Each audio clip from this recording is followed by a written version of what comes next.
masukan kepada pimpinan puncak dalam mengambil keputusan, terutama ini dalam bidang keuangan.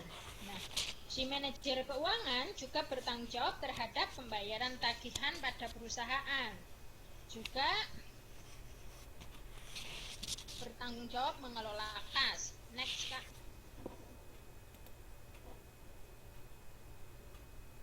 Kak Farah? Oke, makasih. Kemudian dalam pengelolaan kas ini dibagi menjadi beberapa bagian, yaitu ada pengelolaan kekayaan atau aset, kemudian ada pengelolaan pendanaan aset, kemudian ada kebutuhan pendanaan dalam organisasi.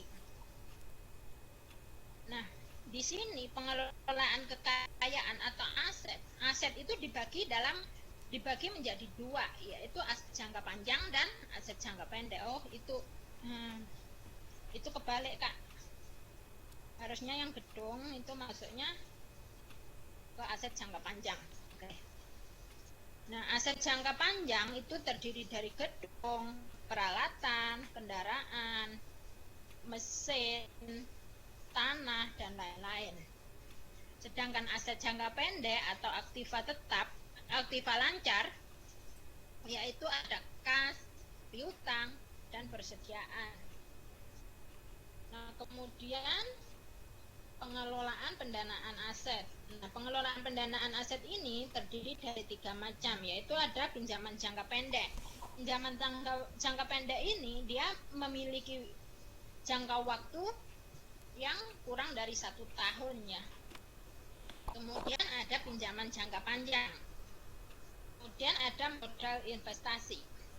Nah, pinjaman jangka pendek ini terdiri dari 3, ada beberapa macam ya, yaitu ada kredit perdagangan, catatan perjanjian, kemudian ada pinjaman dari lingkungan pribadi, kemudian ada pinjaman dari bank dan lembaga keuangan lainnya. Nah, kredit perdagangan ini adalah praktek pembelian produk oleh perusahaan yang dibayarkan di kemudian hari dengan menggunakan kartu kredit. Kemudian catatan perjanjian ini merupakan suatu kontrak tertulis yang dilakukan perusahaan dengan pemasok ya, untuk membayarkan sejumlah uang tertentu dalam jangka waktu tertentu. Kemudian di sini ada kebutuhan pendanaan dalam organisasi. Kebutuhan pendanaan dalam organisasi dibagi menjadi 2 cara, yaitu dengan cara debit capital dan equity capital.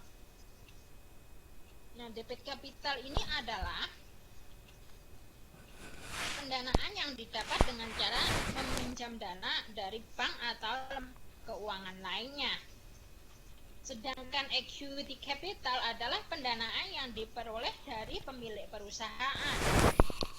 Misalnya dengan cara investasi kembali pendapatan si pemilik perusahaan, atau si pemilik perusahaan membuat kontribusi atau menjual aset atau menjual saham pada masyarakat, atau menambahkan modal dari investor. Next, kan.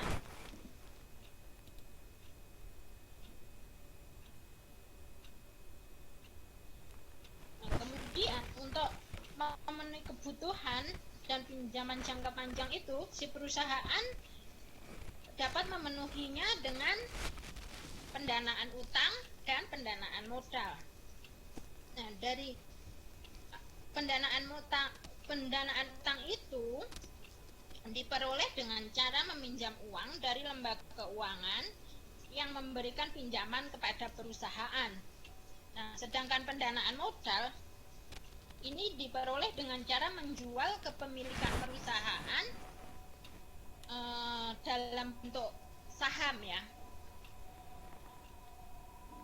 Nah, di antara perbedaan itu pendanaan utang dan pendanaan modal itu ada beberapa perbedaan dilihat dari beberapa sisi ya. Nah, dari segi pengaruh manajemen itu pendanaan utang tidak ada kondisi khusus yang disepakati. Sedangkan pendanaan modal itu pemegang saham mempunyai suara dalam perusahaan. Nah, kemudian dari sisi pembayaran kembali, di pendanaan utang itu mempunyai batas waktu dan harus dibayar tepat pada waktunya. Sedangkan pendanaan modal, saham tidak ada batas waktu dan perusahaan tidak pernah membayar modal. Kemudian dari sisi kewajiban tahunan, pendanaan utang itu pembayaran bunganya merupakan kewajiban berdasarkan kesepakatan yang telah disepakati ya. Kemudian untuk pendanaan modal itu perusahaan tidak secara hukum bertanggung jawab membayar dividen. Kemudian dari sisi manfaat pajak, nah, pendanaan utang di sini tingkat bunga dikenai pajak, sedangkan pendanaan modal itu dividen dibayar dari pendapatan setelah pajak dan tidak dapat dikurangi. Kemudian dari sisi kedewasaan, nah, pendanaan utang itu kontrak ditentukan oleh tanggal. Jadi di sini pendanaan utang itu ada tanggal jatuh temponya. Sedangkan pendanaan modal itu tidak ada tanggal jatuh temponya. Kemudian masih ada satu lagi, yaitu dari si hak suara dalam manajemen. Di sini pendanaan utang itu pemberi modal adalah dinamakan kreditur ya. Dia bukan pemilik dari perusahaan. Dan mereka tidak mempunyai suara dalam perusahaan. Sedangkan pendanaan modal itu si pemegang saham adalah pemilik dari perusahaan tersebut dan dia harus mendapatkan hak suara di perusahaan. Sekian presentasi dari saya, ada kurangnya saya mohon maaf. Pertanyaan dipersilahkan. Apabila tidak ada, akan dilanjutkan oleh rekan saya Mbak Susanti. Silahkan.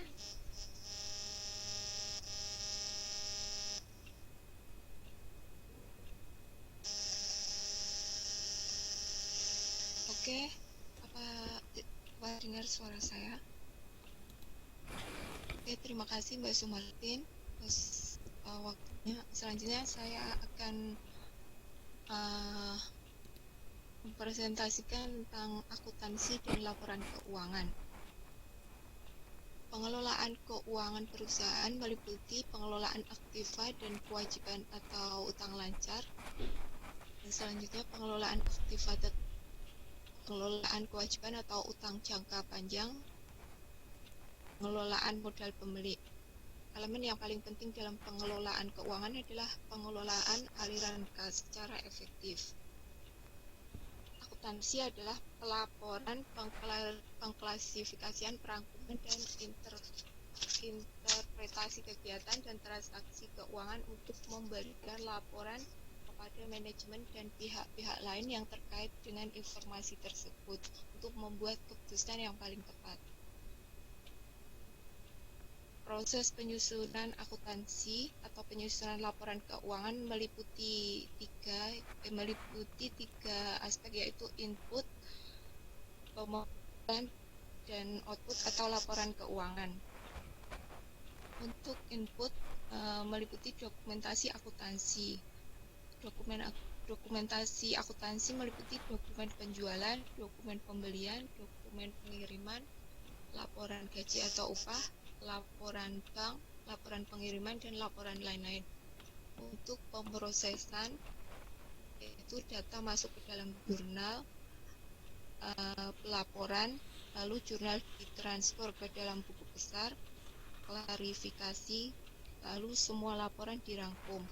Untuk output atau laporan keuangan meliputi neraca, laporan laba rugi, laporan aliran kas, laporan lain-lain.